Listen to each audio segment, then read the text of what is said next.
Bismillahirrahmanirrahim. Kita mulakan dengan Al-Fatihah. Hari ni saya nak insyaAllah. Please. Okay, hari ni bahasa Melayu, nanti korang tak faham pula kan. Berbelit lidah aku. Aglio semalam pun berbelit-belit lidah. Saya nak cerita tentang menghormati orang. Wow, macam berat pula rasa tajuk tu. Sebab Rasa betul aku ni. menghormatilah. Sebab semalam balik kan, balik daripada sekolah, sampai rumah tengok parking tak ada. Parking rumah tak ada. Macam apa salah aku dekat diorang ni lah sampai diorang buat macam ni kan. Macam kita dah memang sentiasa bukanlah macam always dia nampak kita selalu parking kat situ tau. Tapi ada je yang masuk, ada je yang akan ada orang tu yang macam tak tahulah diorang ni perasaan apa, tak tahulah, wallahu alam lah kan. Kita tak tahu hati dengan perasaan diorang, tak tahu lah. Lepas tu dia tak ada parking kan.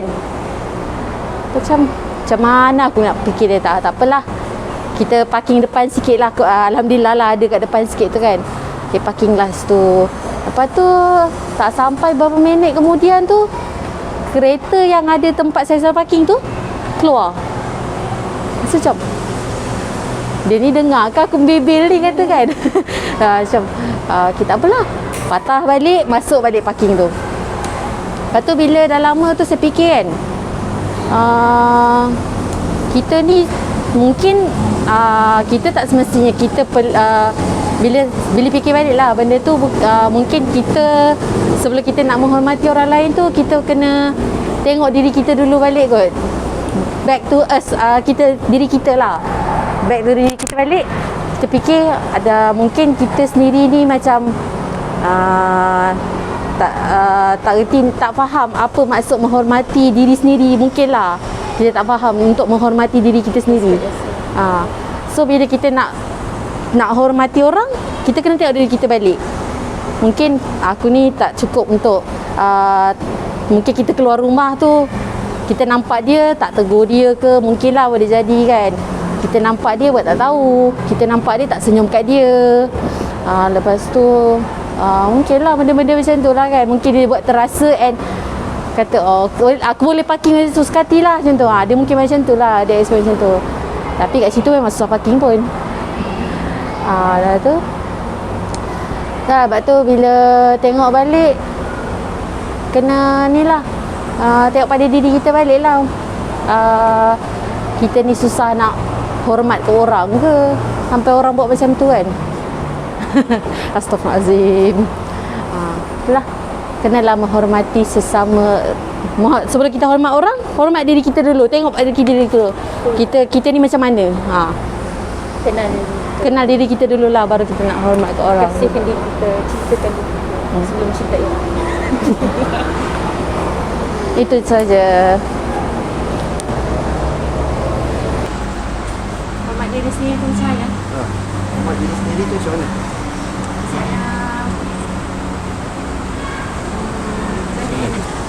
Tak adalah, macam kita tahu Boundaries.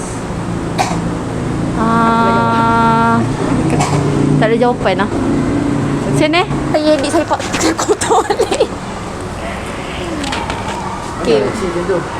Hormati diri sendiri, bagi saya apa yang Cikgu Nazifah cakap tadi is very big dan sangat terkesan dalam diri masing-masing saya rasa, dan especially diri saya sendiri. Kerana most of the time lagi-lagi kita yang menjaga kebajikan orang lain, kita hampir terlupa kebajikan diri kita sendiri. Kita mungkin terlalu menghormati orang lain ataupun very pleasing people, dan kita terlupa untuk menghormati siapa diri kita sendiri. I think it's back to macam mana kita menjaga diri kita sendiri, mengenali sebelum kita nak expect something from somebody else. Mana kita bercakap dengan orang dan bagaimana kita bercakap pada diri kita sendiri. Do we love to ourselves sebelum kita meminta orang lain untuk mencintai kita, menyayangi kita, mengasihi kita. Bagaimana kita mencintai diri kita sendiri dan bagaimana kita mengasihi. Kadang itu persoalan sebelum kita mengasihi orang lain, kita bagaimana kita mengasihi diri kita sendiri. Sebenarnya Cikgu rasa macam mana? memenuhkan hak diri kita lah. Ya, diri kita pun ada hak juga. Betul. Kita kena kenal yelah, kita nak tolong orang, kita tidak boleh menafikan hak-hak kita. Seperti mana rakyat Malaysia yang kalau kata kita ni memang nak tolong orang Rohingya, tetapi kita tidak boleh melupakan hak-hak orang Malaysia juga. Okay, dia dah boleh masuk sebenarnya. Ada rasa something wrong, macam tak kena, macam musibah kan. Kita fikir apa yang kita buat kan, bagus lah ya. Reflect lah. Mana kita rasa diri benda tu datang pada kesilapan diri kita dulu kan. Dia tak nampak salah orang, nampak salah kita dulu lah. Mungkin something wrong daripada kita, tak nampak dapat kesan dia ini lah macam ni contoh dia. Ada setengah orang dia salah orang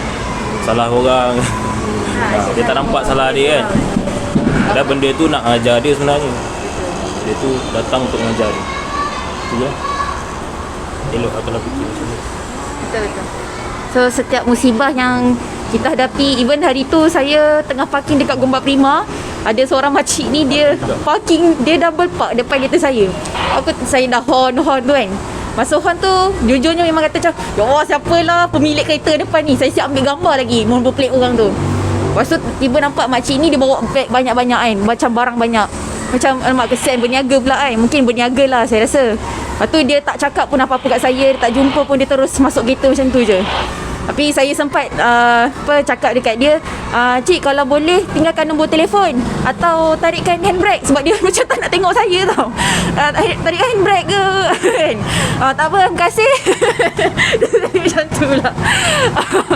So tak apalah, kita bagi peluang je lah macam tu kan.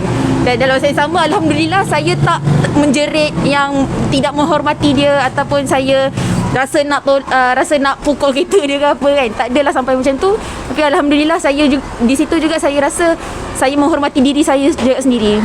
Maruah saya juga di situ. Bagaimana kita react terhadap perkara-perkara yang mendatang. Sebab bila saya hon-hon tu, ramai betul lah orang tengok kan. Hon dah lah dekat dengan Tuan Azam punya office. So itulah. Pertama sekali bila saya dengar cerita Nazifah ni, yelah, satu hormat kan. Yang kedua bertolak ansur lah kan dalam setiap urusan kita tu. Jangan letakkan emosi paling depan. Nak kata cerita kereta ni cerita tak habis lah kan. Saya pun pagi tadi hantar Mariam pergi sekolah pun baik je satu kereta tu parking dia block sikit kan. So kita boleh lah keluar sikit tapi sempit kan. Kita nak cepat kan. Emo lah kan. Jadi tapi baik apa, dah keluar tu lalu pula satu jalan ada pula van pergi drop barang-barang dekat pasar kan. Tapi orang van tu dia realise, dia tolakkan motor kat tepi. Adalah ruang sikit kita nak lalu kan. So yelah, kalau kita hormat orang sekeliling kita, kita akan lebih bertolak ansur kan. Kita akan lebih bertimbang rasa lah. Bertolak ansur dan bertimbang rasa. So benda yang paling besar adalah kita perlu consider bahawa kehidupan kita ni bukan kita seorang kan? Jadi kita kena hormat lah orang lain. Apa yang kalau kita tak nak hak kita dicabuli, jadi kita penuhi hak orang lain dengan menghormati hak orang lain. Kadang-kadang kita tak realise. Contoh kalau benda yang paling basic kan, orang bawa motor kan. Siapa bawa motor? Dua orang bawa motor kan. Kadang-kadang orang bawa motor kan, dia datang kedai, dia pergi parking kat parking kereta kan. Dia kata, tak apa, sekejap je parking kereta, masuk kejap kan. Tapi parking tu adalah parking kereta. Jadi ada ruang untuk parking motor, parkinglah kat tempat motor ataupun parking yang tempat yang lebih sesuai kan. Jadi kes-kes yang macam tu lah kadang-kadang benda tu tak tahulah, saya nak cakap tak salah, macam salah juga kan. Tapi Kena fikir orang lain. kena consider lah. Biar tak apa, biar kita susah sikit tak apa kan. Yang penting kita memudahkan orang lain, tak rugi pun kan. Sabarlah, betul lah. Betul. Kita mana-mana. Tapi ada yang Cikgu Ali kata mudah ke orang lain tu, saya pun teringat Yelah. kakak-kakak ni, dia selalu cakap kat saya, dia pesan kat saya, dia kata kat saya, kalau kita nak rasa orang mudahkan kerja kita, cuba mudahkan kerja dia. Jangan menyusahkan orang lain lah. Dia ni. Kata karma. Tapi tak apalah. Dia sebenarnya antara kita dengan Allah SWT lah. Kita pemudahkan urusan orang lain, Allah akan memudahkan urusan kita. Kita tak tahu kan macam mana Allah memudahkan urusan kita dengan Allah menggerakkan hati orang yang berada di sekeliling kita untuk memudahkan urusan kita. Banyak benda yang kita tak tahu, benda-benda yang tersirat. Tinggal kita sahaja. Tarbiyah yang terbaik bila kita bawa kereta ni, kita bawa kenderaan ni adalah tarbiyah melatih kita untuk jadi orang yang bersabar sebenarnya. Bukan jadi orang yang sombong, bukan jadi orang yang rasa ada segala-galanya, tapi sabar sebenarnya. Sebab macam saya semalam kan, bila saya balik kan, bawa Mariam balik kan, lepas tu tengah bawa, tiba-tiba lampu merah. Lepas tu Mariam cakap, tak sukanya lampu merah, kena tunggu kan. Dia cakap macam tu kan. So saya pun, sebab dah lama dah kita selalu duk berfikir dalam kereta kan. So bila dia cakap banyak, kita respon, betul, ya, So responnya satu perkataan je, ya betul, ya, betul, kenapa kan, macam tu je. Tapi saya rasa, ni saya kena spend sikit lah, kena bercakap sikit dengan dia. Lepas tu saya pun cakap lah, Mariam tahu tak, kalau lampu merah ni, apa benda yang paling bagus sekali?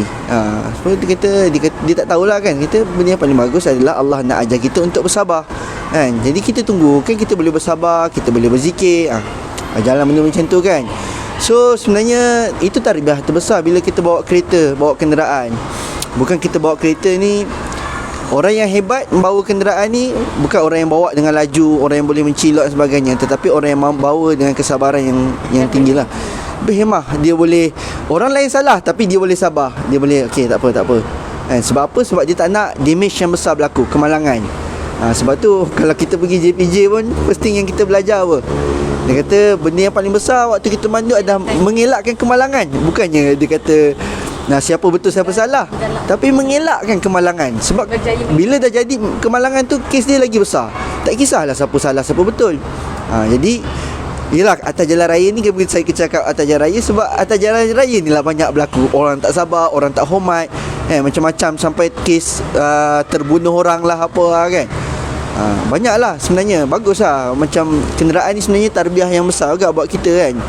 Jadi berkait dengan segala undang-undang. Ya. Kita terikat yang salah dan betul, bukan yang sopan ataupun yang berhemah. Itu saja.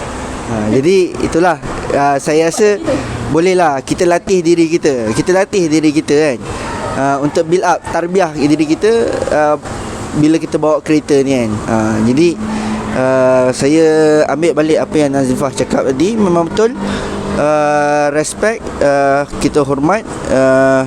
Kan, kalau geng-geng coach AFC tu memang dia push tekan betul kan, respect kan. Siap ada tepuk respect kan. So hormat ni memang luar biasa. Bila kita hormat orang, tadi siapa yang cakap tadi, Nazifah ke Hajah, kalau kita hormat orang, kita Hajah cakap tadi, kalau kita hormat orang, kita lebih bermaruah. Bila kita bermaruah, orang akan rasa kita seorang yang lebih baik, dan orang pun akan hormat kita.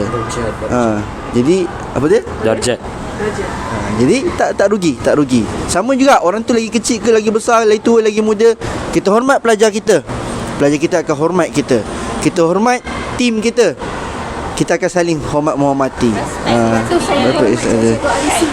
Jadi itulah, insya-Allah. Terima kasih dari saya, terima kasih dari Nazifah, terima kasih dari semua. Hari ni kita saling hormat.